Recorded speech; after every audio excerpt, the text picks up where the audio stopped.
regardless of what you pretend to be. And I always use the analogy as if you ever were in a play, if you were the lead or if you were tree number 3, right? It doesn't really matter, right? You come off the stage. You're still in the play. Right? You'd come off the stage and you'd still be exhausted, right? The tree would be standing there for 3 sets and you'd still be exhausted because you were pretending to be something else. How'd you know I was the tree? Listen, I was like rock number 2 or something, right? I was like, I got the rock. And my mom was like, okay. Disruptors, defy the odds. Disruptors, defy the odds. Performance over potential. Got mad talent raining down this torrential. All right, so this is I think this is our 4th or 3rd, 12th, 8th, 16th, 19th session.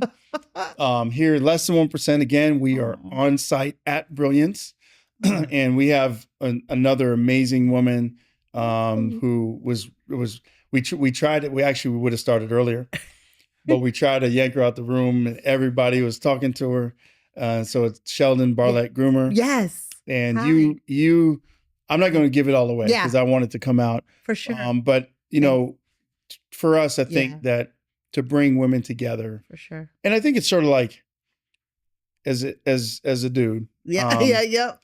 You know, to be passionate about something like this, I think I'm a little weird, to be honest. But tell me. But I do feel like there's a need. There's a need for women to be in spaces to talk to each other, 100%. Because at the end of the day, you know, we have so many different, unique experiences, and 100%. You know, it's different. But so what I want to ask you before I'm going on my rant is, so how did you feel? How did you enjoy the day? Oh, it's so good. It's so good. It's so good. I loved the energy. You know, not all events are created equal. This one is above bar for sure. It was, the energy was amazing. The quality of the attendees was just top notch. You know that people really carved out their day to be here. And so it was really evident in who I was speaking to and the level in which C-suite executive, I mean, it was the gamut, traveling from all over the country. And I thought that was great. I mean, especially with all the flight drama, and it looks like everybody made it, and it was safe. That people were safe and all that stuff. Of course. I want to know, you know, because again, I think that if you look at healthcare in general, but I think women in general have a markedly different experience. And could you comment on, you know, how does that experience, how's it, it could be amazing. But it also, there are things that could weigh on you. Yeah, for sure. It was funny, earlier in my session, I said that the quote that I live by is, just because I carry it well doesn't mean it isn't heavy. And so that, I think, has been my theme, I think, for the past decade, of just how to navigate spaces. You know, this is, and how to show up and how to make use of the spaces that you're in.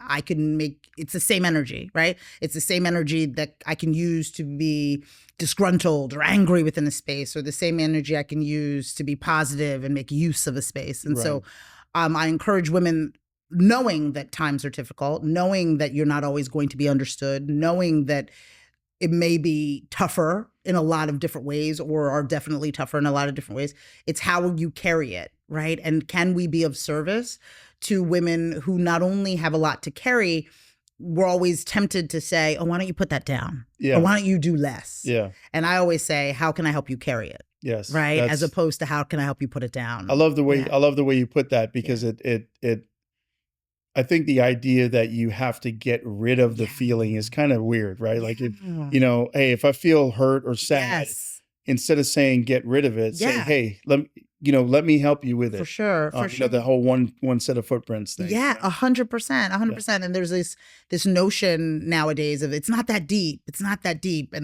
And for me, I was like, it is that. Let it be that deep. Right. Let it be that deep. I have no longing to have the depth of a contact lens. Like, I have no longing to be less deep. You know what I mean? I long to be deep, and let people feel what they need to feel, and let them put it where they need to put it. And I think that when we hold things in, it comes out eventually. It might come out in a conversation, or crying in the middle of a produce section. But it's going to come out. Or crying on stage. Right. We loved that, though. I mean, we loved that, though. I mean, but I think it was important for the room to see you feel something. Yeah. Right. And I think that nowadays, especially now, like there's not enough of that. Yeah. Right. Everybody's just trying to be strong for the next person, try to be strong for the next person, and no one's strong. Yeah. And I think that was a beautiful thing. So please, no regrets on that. We all really love that. I'm old school. Don't tell my daddy. It's all right. No problem. My daddy know that I already put it on TikTok, so it's fine. Every time. What you crying for, boy? I already put it on TikTok. It's fine. What was the most profound interaction you had with an individual here? Like what, was somebody that came up to you or somebody that you reached out to? Sure. I just left speaking with a student. So when I had originally gained the information, I was like, oh yes, all these executives. And then when I found that there would be students in this space, I also equally perked up because I do believe, the motto that I am really working with, or my network really works with, is for you to scream your dream. We work with a lot of collegiate young women to find their voice. Yes. Right? It's hard to scream when you haven't found your voice. And so one young lady had talked about, how do you communicate when you've gone through trauma or you've gone through negativity? How do you find your voice through that? And it was wonderful to kind of workshop that with her in the brief time we had together, to connect with her, to force her to connect with me on LinkedIn, to make sure that she knew that there was somebody else that saw her and that heard her. And oftentimes that's all you really need. What is she gonna? She's not gonna call me every day. She doesn't need anything from me. It's not a transaction, but to know that there's somebody in the space that exists. Yeah, 100%. I think it's powerful. So that was really powerful for me. Yeah, no, I mean, it's a blessing. Like when I've had that experience with a few people on this podcast, but also, like Magic Johnson wrote my forward and he didn't have to, right? No. So when somebody I wouldn't say advocate, when somebody supports your vision, it's an elevation. It's huge. And I also think that there's a difference between acknowledging your vision and supporting it. Because there are tons of people that are like, you got it. Yeah. Right? You go, girl. I supported you. Yeah. Is that support? Yeah. Or is that just letting me do me? Right. Do you know what I mean? But when people really support you, where they say your name in your absence. Oh, I knew you were going to be that. No, you didn't. You didn't. You actually told me to quit, to be quite honest, right? Like if we recall the conversation, right? So I think that, it's one thing to give people room to be successful. It's another thing to show up for them. It's another thing to help to prop them up. 100%. How wonderful. So something I ask everybody that we didn't go through. I didn't do it on stage today because I wanted the focus to be on the speakers that were there. But I usually do sort of a thing about superpowers. I have this in the studio that we have in Dallas. Yeah. We have a bunch of superheroes on the wall. Oh my goodness, I love it. And I firmly believe that everybody has something that's uniquely super to them. Sure. And when they use it, they can change the world. 100%. So what's your superpower? I have the ability to change the energy in a room. What? Wait a second. You didn't even think? No. I mean, you just threw it out there? I know. You've been thinking about this. I do love a good superhero. Did you know I was gonna answer this? No, but I do love a good superhero. I do. Okay. I love a good superhero. So tell me more. I think that that's a power, right? So if I'm in a bad mood, it's contagious. My team's in a bad mood, the room's in a bad mood. But I learned it at a very young age, if I'm in a good mood, you lift everybody up. You lift everybody up. So how do you choose to use your power, right? And acknowledging it for my benefit or for my detriment is important. And when, especially if you're in the world of persuasion, if you're in the world of sales, if you're in the world of trying to communicate a message or trying to throw a party or trying to be able to create content, as they say, you could either use your voice for good or for bad. And what I can use my voice with and how I can change the temperature and how I can make people feel comfortable, like you're doing with me right now, right? This isn't hard because you've shared energy and time with me. There's interviews that are harder, right? Because they're like, and the weather, right? And they're like, don't really care what you're saying. But when you're tuned in, people can feel that. And I don't think enough people know how to manage their energy. Jordan always gets mad at me. Jordan doesn't have a mic. I love it. I love this podcast when Jordan doesn't have a mic. Oh no! Because I'm infamous for, when we start vibing like this, it's an hour later. He's like, hour. He would love an hour. We've recorded for. I believe it. I'm guilty of that too. 3 hours. I'm guilty of that too, Jordan. I am. I mean, I am. But when you're in a flow, like giving the amount, right? And I think that not too many I call it the two touch, especially for women. Yeah. I'll run up to, like just in passing downstairs. You'll go up to any woman, especially an ambitious woman, a woman who has a lot going on. Yeah. A woman, we do a lot with women in what we call the sandwich generation, right? So she has kids and then she has parents that she's taking care of and she's taking care of herself and she's ambitious and all these things. If we call her this remarkable woman, if I two touch the remarkable woman, I actually call it that. So if she comes up to me and and I say, hi, how are you? And she'll be like, oh, I'm fine. Oh my gosh, good to see you, blah, blah, blah. If I touch her elbow and ask again, how are you? And I've had 3 times a tear has fallen. Oh, man. Because that woman has not been asked how she was within 10. Probably in months or years. Do you think that women carry that weight differently? Oh, 100%. Because we have the capacity to do so, right? We're willing participants in our own chaos. Like we are. And I have 2 kids. My daughter's 14, pray for me. And my son is 8. Okay. And so, and I'm married and I have this business and I'm producing content. I'm traveling the country. And I'm doing all these things. So as the requests come in the phone, sleepovers, dance recitals, Lego camp, all these things I'm just managing. I'm just doing. The two touch forces the stillness. And the stillness recognizes the chaos. And so if you give people room, so you gave somebody room for an hour and they took that time to connect with you. And that's what people are missing. And that's what people are needing so much now than ever. As the For You page gets more aggressive, as all of this content is flowing, they need time for this break and the stillness. And I feel like it too. So sorry, Jordan, I need time for the stillness. It's going to be 3 hours.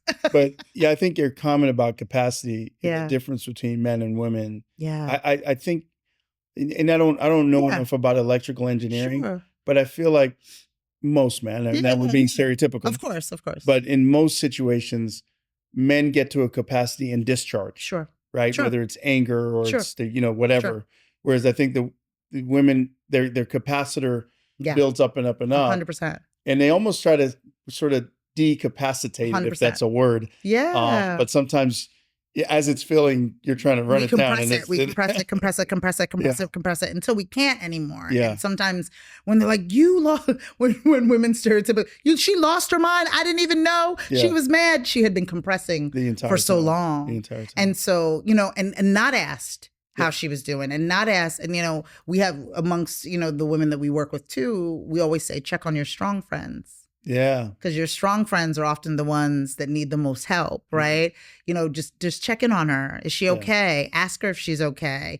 Don't wait for her to ask you if she needs something. Just show up with something nice, and it's not a big bar. It's not really high. We're not looking for much, but I think just that acknowledgement that you see. No, that's great. I mean, I love that. And I think, I think it is for women too, but it's also, as you're telling me about it, I need to be better at it. Because men, men sort of like, if you ask me what's wrong, I'm gonna knock you out. Fine. I'm gonna knock you out. Right. Like don't talk. You ask about some feelings. What are you asking me about? Like, do you assume that I can't handle myself? Yeah. Right. It's kind of like happy birthday for dudes. Like my boy texts me. He's like, "Happy birthday." I'm like, "Bro, what are you doing? What's wrong, man? What do you mean?" He saw it on Facebook. Stop. What do you mean, happy birthday? He doesn't remember. Is something going on? Something going on. You okay? It's like when people call. Like, right? When my one girl, I'm like, you have to text me and tell me you're calling me. Don't just call. I'm like, who died? Like, Right. Crazy? Like, don't just be calling me on a Thursday. Right. I'm like, who's sick? Who fell down? She's like, I just wanted to say hi. I'm like, excuse me? Yeah, don't do that. That's what a text is for. That's what an emoji is for. What are we doing? Now I'm thinking people have passed away. You're at a certain age, the parents are, what I mean? Legit. Actually, honestly, crazy. Honestly, though, speaking of which, my parents when they call, like I'm like, yo, you good? The first thing I say, you good? You good? They're like, yeah, of course I'm good. I'm like, okay. If you could change my password on my So curious when we do this in a normal podcast in our other studio, we have a process where we can call people. Oh. And we can't do that now. Manage expectations. Do it now and embarrass you, but we end up having you call a family member. But oh Lord, so we're not going to do that. Okay. But I would ask you, if your family, if I were to ask your family what your superpower was, what would they say? Oh, I think to find humor where there's not. I'm West African, so I was born in Sierra Leone, Freetown, West Africa.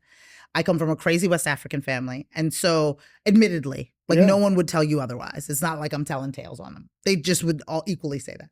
But they're very an academic family. So where I am skilled as well as I believe that I am successful, they have more initials behind their names than in front of their names, right? Yeah. So my older sister, doctorate. My younger sister, doctorate. My younger baby brother graduated from Cornell Law. Do you know what I mean? I talk to myself on YouTube and Facebook and throw parties at the Super Bowl. Do you know what I mean? So people at Thanksgiving are like, who pays you? Like, how do you make money? Like, you know, in West Africa, like, what's happening? Like, why are you going there? Why are you throwing a part? Like, why do you need a balloon arch? Anyway, so they're asking these questions. And when I started adjuncting, I am an adjunct professor. I teach personal branding at Temple and Drexel. And my father was like, are you very excited? Like, are you going to be a stable human? Right.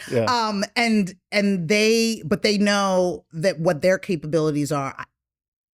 I would never, nor do I want, but I am the one. I am the one that ushers in family. I am the one that has the occasions. I am the one that gives the speeches. I am the one that cuts the tension. I am the one you want in the emergency room and right before surgery. I'm the one that you want, you know, on those birthdays. They know what my strengths are. Now, did I try to, in my youth, try to be amongst those with the initials behind their name and find it very hard to keep up? Yeah. You know, being the one that kind of is outside of the loop as it relates.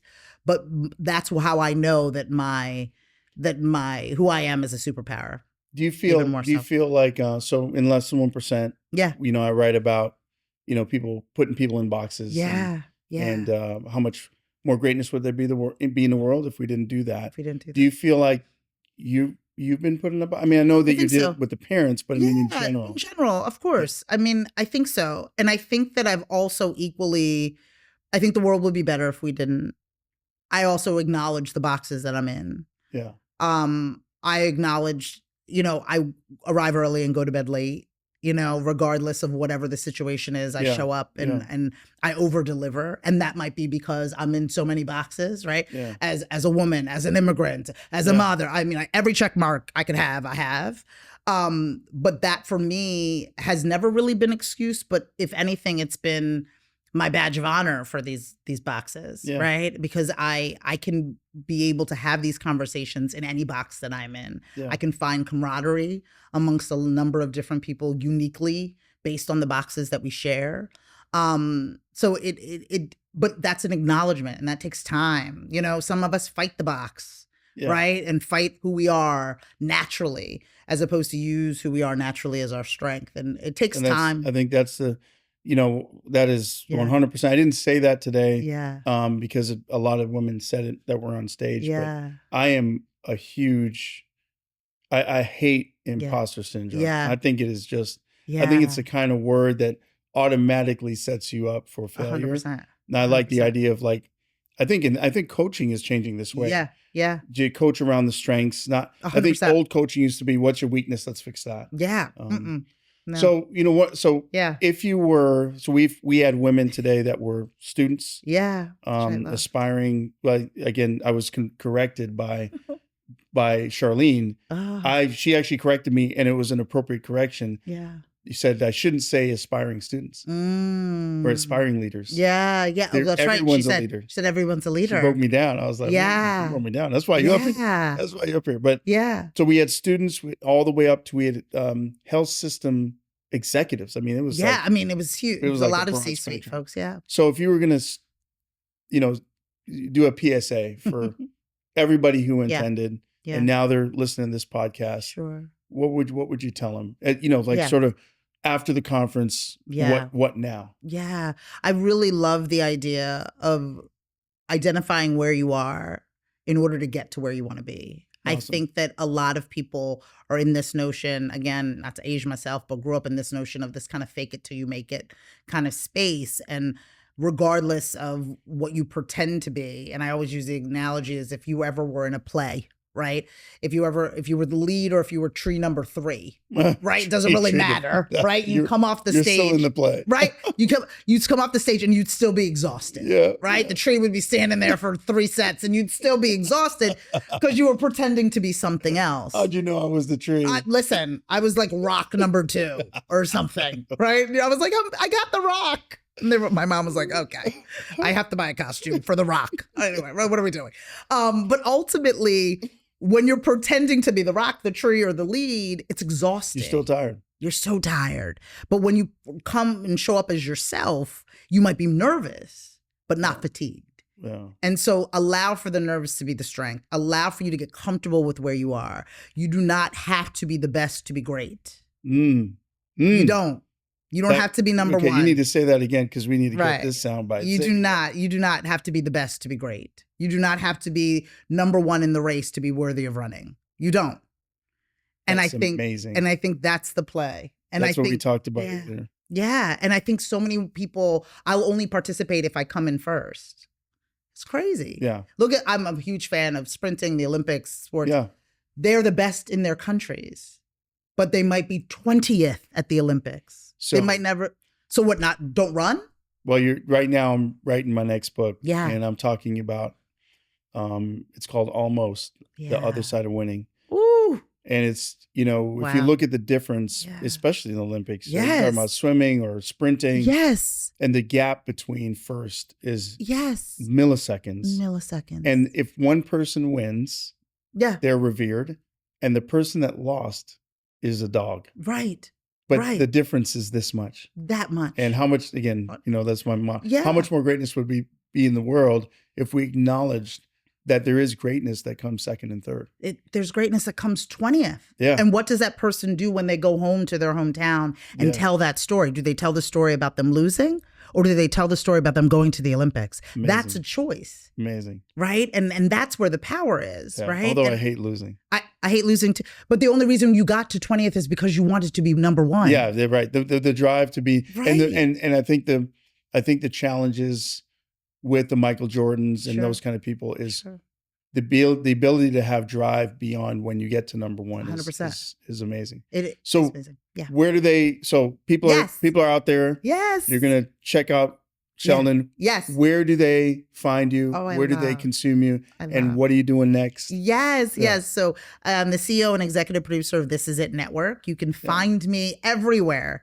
Follow, fan, and like us everywhere you find at This Is It TV. You can download us on iOS and Android, Apple TV, Roku, anywhere. We have conversations. I live. And I'm so excited, about everything that we're developing. We're a packed Q1, as we say in corporate world, some really exciting events that are coming up, but we do about 27 events a year. Nice. So you can find us in all the major cities at all the major events and log on to thisisItTV.com. Awesome. Well, thank you. I appreciate you. Thank you for your time. Of course. You were amazing. Yay. And I'm sure, So much fun. Thank you. when you get back home, we'll debrief. Yes. You're stuck with me now. We can make it better, make it even bigger and better next year. Next year, my goal is 1,000 women. Oh, that'd be amazing. We'll see. Oh, I'd love to be here to see it. Thank you. Awesome. Appreciate you.